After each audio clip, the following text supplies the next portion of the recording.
All right, thanks for the introduction. I want to start my talk with a couple of definitions about words, and then we'll get into our transition from trusty to Xenial. So first one,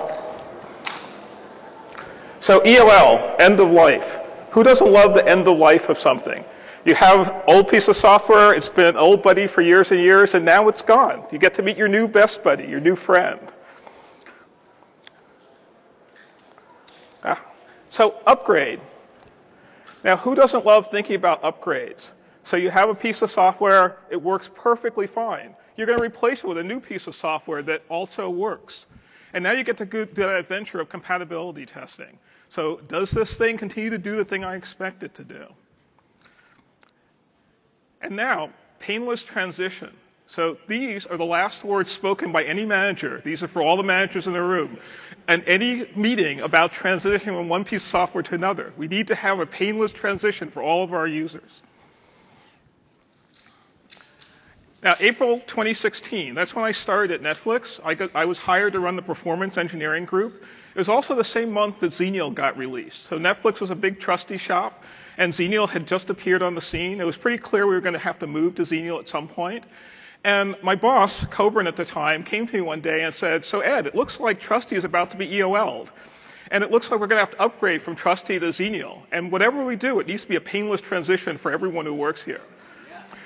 And I said, okay, since I have background operating systems, worked at Sun Microsystems for a long time, I'm the guy to make that happen. And so the adventure begins.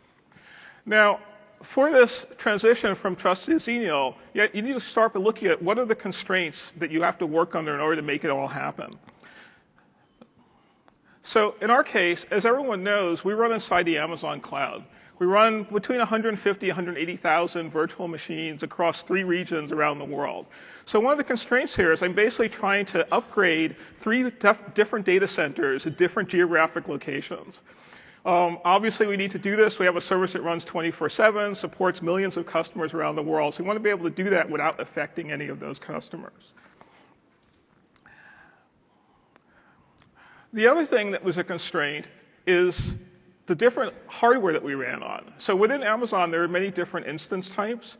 We use 16 different instance types, but then you could do a sort of cross-product of those against all the different hardware configurations, so different memory sizes, different disk types, whether it be SSD, spinning media, different network configurations. When you put all of those together, you get to a number that's well over 100, probably 150, 160 different sort of hardware configurations. So now I'm looking at, okay, I have this OS. I need to make sure that it runs on over 100 different hardware configurations and runs essentially without any problems.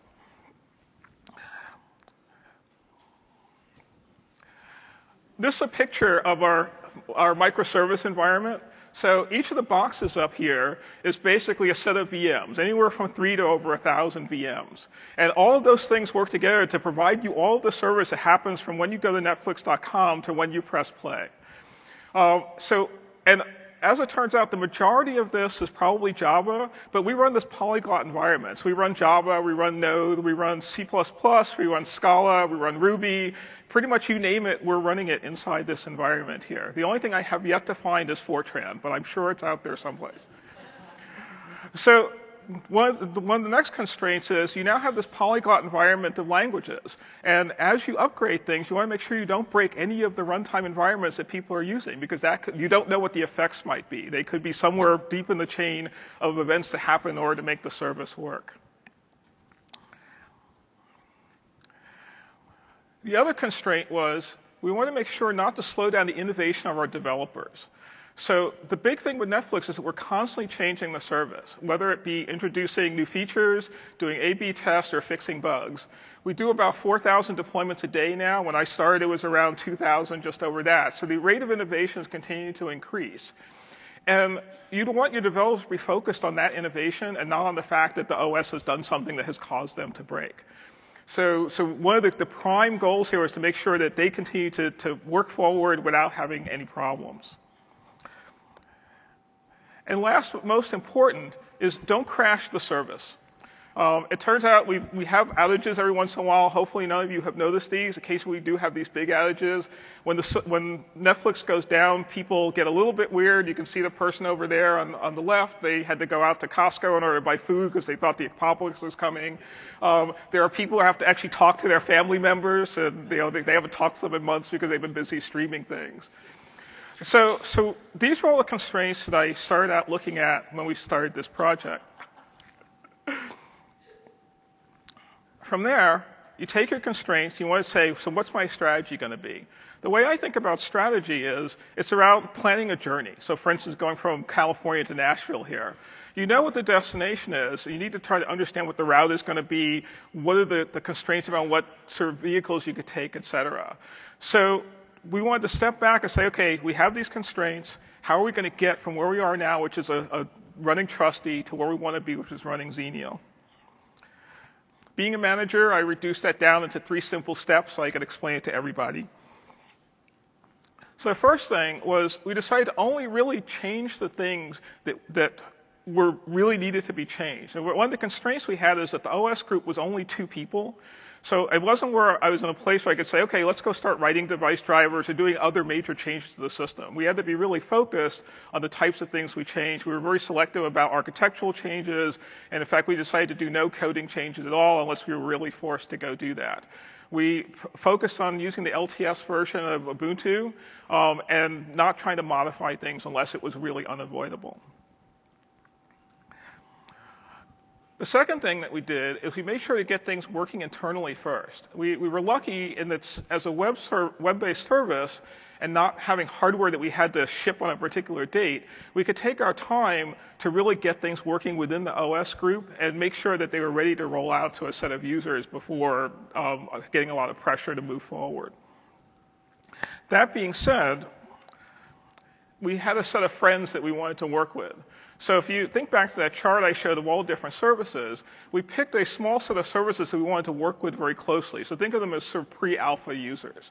And what we're looking for is people who had a different set of languages they were using, a different set of use cases. So we could go to them and work with them to test things before we rolled them out to the larger fleet. Now, as everyone knows, we use Ubuntu. We get it from Canonical. But what we build is a thing that we call the base AMI, and that's application a machine image, and that's used inside Amazon. Well, this is basically Ubuntu. Inside that, the majority of what we run, like I said, is Java, so we'll install Java in there. We'll have a web container. It can be Tomcat, Apache. We have Netflix secret sauce. So we have our own monitoring system. We have security that we do. We have performance tools. All of that comes together to form this instance that we now deploy, that you can now put an application on and deploy that to the cloud. The way this works in general is the application developer is off working on their desktop. They build whatever it is that they need to build. They get that tested and ready. That comes together with the base AMI into a thing that we call the bakery. Out of that, we produce an application AMI, and that's the thing we actually deploy to the cloud. Now, we do immutable infrastructure in that we actually don't patch anything once it's been deployed to the cloud. And that actually helps a lot with configuration management. So you know that the thing that you're running out there is actually the thing that you built, as opposed to someone coming along and saying, well, let me just fix this one thing for you. I mean, you have no idea what's going on. So if you have a problem, you basically go back to the beginning, you rebake, redeploy, and go on from there.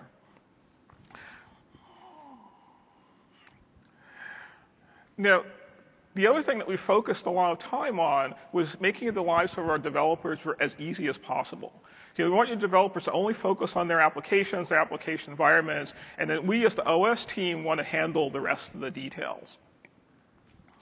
In order to do that, we built several tools, one of which I'm going to spend a little bit of time on in order to make developers' lives much easier. We have a thing that we call EasyConfig. Now, one thing as a developer you wind up interacting with VMs is things like the init system, configuring things, configuring Tomcat, Apache, et cetera.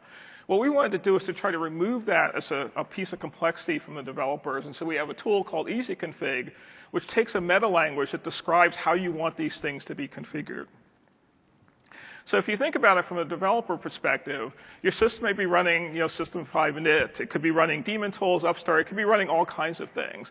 But you as a developer don't want to have to worry about those things. And we try to take all that pain away from you. So you basically come up with an EasyConfig file that then takes and configures all of your services for you. And in fact, we use this as an advantage because people who had used EasyConfig, their move from Trusty to Xenial was almost seamless because all of the hard part got taken care of for them. The people who wrote their own init scripts, they actually had a lot of work to do because, of course, it changed to systemd when you moved to Xenial. So this was one of the big learnings we had, is having these kind of application layers that try to hide a lot of this complexity from people was really valuable. In fact, the bulk of the fleet that moved were people who used EasyConfig, and we heard almost nothing from them because they just rebaked, redeployed on Xenial, and things were fine for them. OK, so now how we put all this together. We had all of our constraints. We had a bunch of sort of technology, architectural things that we did, and now we had to go put it all together and turn to something that the developers could use. We use what I think of as a mostly standard release process. We had an unstable branch that features, bug fixes, all of those things went into. We built that nightly. We tested it. That then went into this release branch, which is the thing that we actually released to the developers to use. We did have the ability, if we had, for instance, a hot fix that had to go in for some security reason, to go into the release branch, and everybody should be able to do that. If you step back and look a little bit below the covers from that previous picture, what we wound up doing is we started with the base release that we got from Canonical. And we started by stripping out all the things that we didn't need. So for instance, the floppy driver, which we had no use for. That thing then became what we call the unstable foundation. And that was the bare minimum that we need in order to go build the system. To that, we then started to add what I pointed out earlier is called all the Netflix sort of secret sauce, all the packages, Java, Apache, Tomcat. And that formed what we call the unstable base. That we could then run tests on and decide that it was ready to go on to the next phase. In parallel, we had the same thing for the release side of it. The general flow you would see is that packages would come in from Ubuntu, from Canonical and Ubuntu. We would then set those up to unstable foundation. We would promote that to a release foundation, and that's the thing that we would then start driving forward for the developers to use. The candidate base that we created was what we used for initial testing. So remember I mentioned we had a set of friends that we worked with. So those people would use candidate, and they would be looking forward to it. Got built on a very regular basis. The actual release base appeared about once a month, and that's when people would then absorb that and start deploying to that. Now, this didn't work perfectly all the time. You'll see in the middle there, there's a set that says Debian packages. Those are all the things that we wound up adding. If we needed to, we had to push a hotfix, we could actually go directly to the candidate base. And so we did do that several times. So this arrangement gave us the flexibility to be able to get things out very quickly if we needed to, but to also be very measured in how we did things as we were developing. Another thing that was key with having a very small group was automation. This shouldn't be a surprise to anyone. We automated everything that we could think of. You automate your builds, you automate your testing, you automate your generation of images, et cetera. But one thing that we did that I hadn't done before is we built an automated performance test suite. And every day, or every time that we did a build of the base, we'd essentially launch a copy of every instance type we had and every configuration we could think of, run micro benchmarks across it. We would then keep those results, and we could have a chart that showed over time how the performance changed or didn't change on the system. As it turns out, we discovered a bug in Xenial that caused it to run slower than Trusty. The reason that I set this up is I didn't want to be in a situation where someone deployed an application and then came back to me as the performance guy and said, well, it runs slower now. What happened? And so now I have to debug this huge stack that starts from their application all the way down to the OS.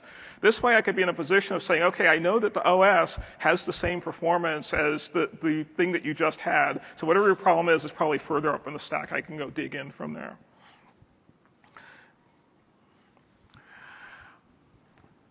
Unfortunately, I can't show you the numbers here, but what we did is we tracked our progress very closely. We had a set of dashboards that showed the number of instances that were running Trusty, a number of instances running Xenial. We actually had a small number of instances running CentOS. And I basically spent my time looking at this and seeing how the fleet was changing over time. What I was looking for is a threshold about 50%. So as soon as we crossed that 50% threshold, we officially deprecated Trusty internally and then started telling people, okay, it's time, it's safe, you can move. But it was nice to have that view of the world. And I worked with a program manager, and she helped put all this stuff together. The other thing that we spent a lot of time on was communication. So I did quarterly meetings with all the managers where I talked to them about what was going on. I would present on teams that had moved, teams that were about to move, talk about the experiences there. The engineers who worked on this also did training. So we did video training for all the engineers in the organization and various other meetings of that type. We had a Slack channel that we kept available. So as people were migrating to Xenial, if they encountered any problems, we basically monitored that, I won't say 24/7, but all during the workday, and you could get almost instantaneous response to your questions. And then I would keep the rest of the organization informed in my biweekly status by keeping track of, so here's where we are in this progress. And we had a set of internal goals that we tried to work towards. Additionally, what we did is identify certain key services, and by groups of 10 or 15, we would go approach them individually and say, look, it's time for you all to move, and we would work with them to help them move as if they need any help at all. And so that by starting with very large services, it helped us get to that 50% very quickly, and it also helped tease out a bunch of problems very quickly because your large services are going to beat on your systems hard. And by using canaries, it was easy for those large services to try things out and then actually roll them out into production. And that's a whole sort of separate talk about how they might do that. Now, it wouldn't be a tech talk unless we talked about unicorns. So there were things that we discovered as we went through that we were surprised by. The first one was our account structure. So we have a fairly complicated account structure with Amazon Web Services. We have a master account that Netflix has. We have accounts for production and for testing. We have billing accounts, et cetera. We had a set of tools that we used to analyze the entire fleet to see what people were running, what all the different instance types. It turns out that the tools did not have access to every account, and we didn't actually know that initially. And so there was a period of about a month and a half where the numbers that I would get in terms of what was out there and the numbers we would get when we ran our analysis were just different by thousands of instances. And so this is something that I think it caught us by surprise because it was not something that was on my radar, is that there are accounts out there that may have particular protections on them because they have customer data in them, and making sure your tools can actually really go and look in all of your accounts.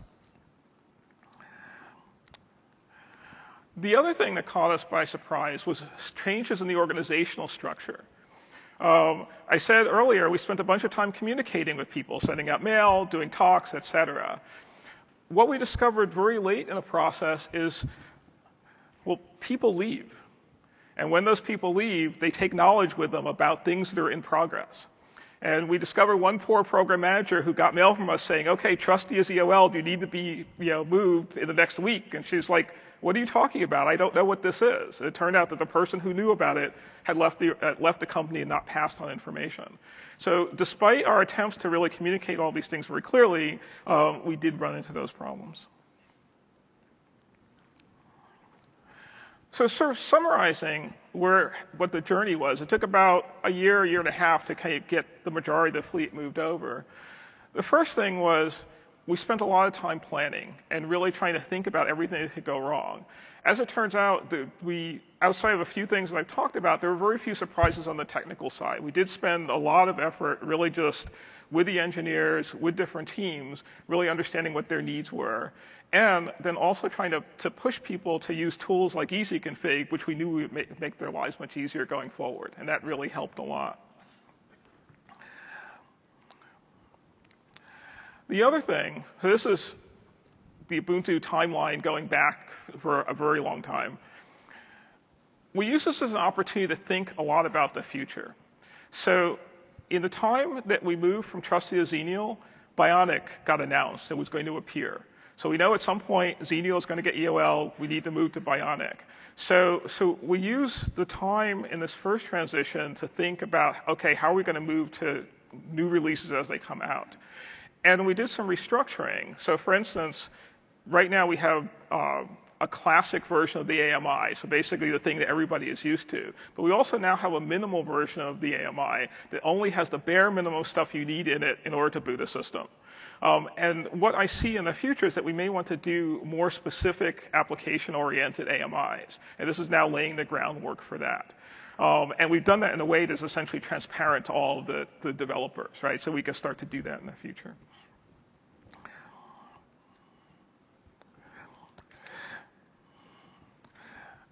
The other thing was the people that we worked with initially. So as I said, the friends we picked. We were very careful in how we picked the different services. So we wanted to find, first of all, people who were friendly to us and who would be very open about feedback, et cetera. The other thing is that we were looking for a diverse set of users. So we wanted Java users, we wanted Python users, we wanted people that had large databases, we wanted people that had very compute-intensive jobs. So we were very selective about how we picked all of them, so we got a sort of broad covering of the different use cases very early on. And then the last thing that was also very important is we wanted to pick people who were really knowledgeable about the system. So people understand how they would configure the kernel or how they would configure the OS so that they could be very clear about here are the problems we ran into and here are things that we think might fix them. And that turned out to be also very invaluable. Now, when I started this, I thought that this was going to be my life for about a year and a half. So if you think about it, we have this big service, runs 24/7, millions of customers all around the world, and you heard all the constraints we had about trying to make sure that nothing goes wrong here. As it turns out, we actually never crashed the service. Actually, I don't think we caused any outages at all, which was great. We didn't slow down innovation at all. We had no complaints from the engineers about, okay, I moved to Xenial and things have just got much worse for me.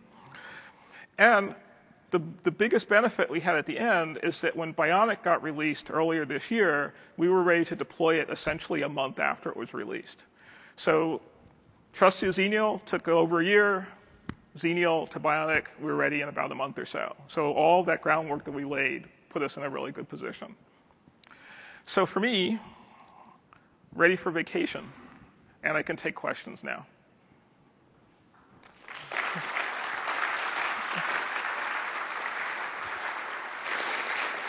Yeah, please head to the microphone in the middle if you have questions. Hi.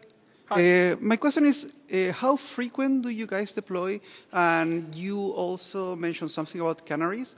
Do you do benchmark on like training data, or do you also like put this into production and see how it behaves with real traffic? Okay. There's like 4 questions there. So I'll start with the first one. Okay, so we release once a month for people to use, but we build basically daily.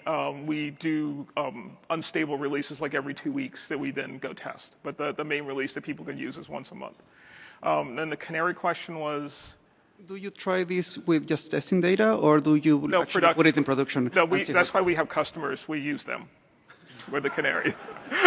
Great, thank you. Okay. You mentioned that you were doing performance testing as well. How did you manage the combinations of hardware, so the AMIs and so forth, with all the different apps? Did you test absolutely everything?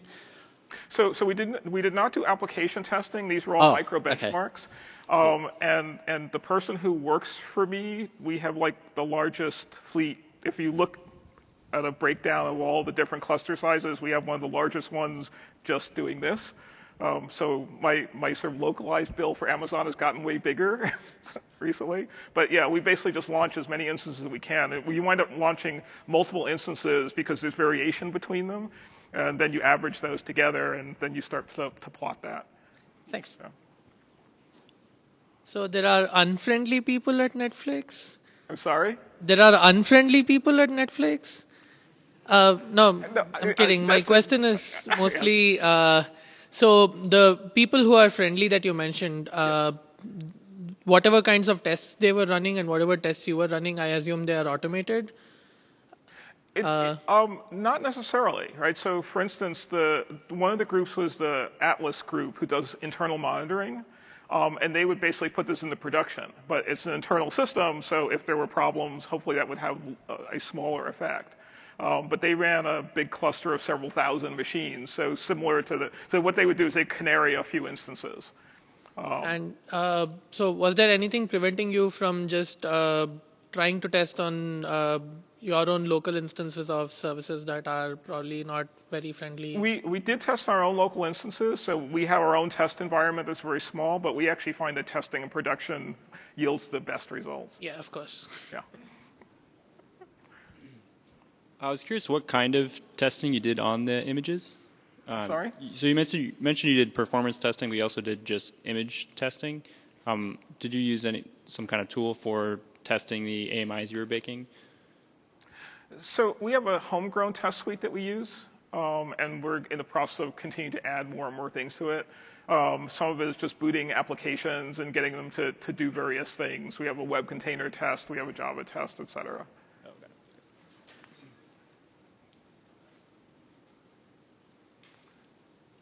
One of the largest problems I've had in projects like this has not been technical. It's been convincing development teams that this is a worthwhile endeavor and that they should put resources toward this. How did you manage things like that? Well, so we had one sort of easy way to do this. So Spinnaker, which is the tool that we use to do deployments, you can set the default for what you bake on. And so at some point we flipped the default to be Xenial. So people would just get it naturally at that point. But the other thing is, like I said, I had a program manager I work with, and she spent a lot of time going around the specific teams and saying, okay, what's it going to take for you to go do this? So a lot of it is just footwork at that point. But actually the Spinnaker thing was really helpful because it helped tease out a bunch of corner cases. Okay. Anything else? All right. Thank you.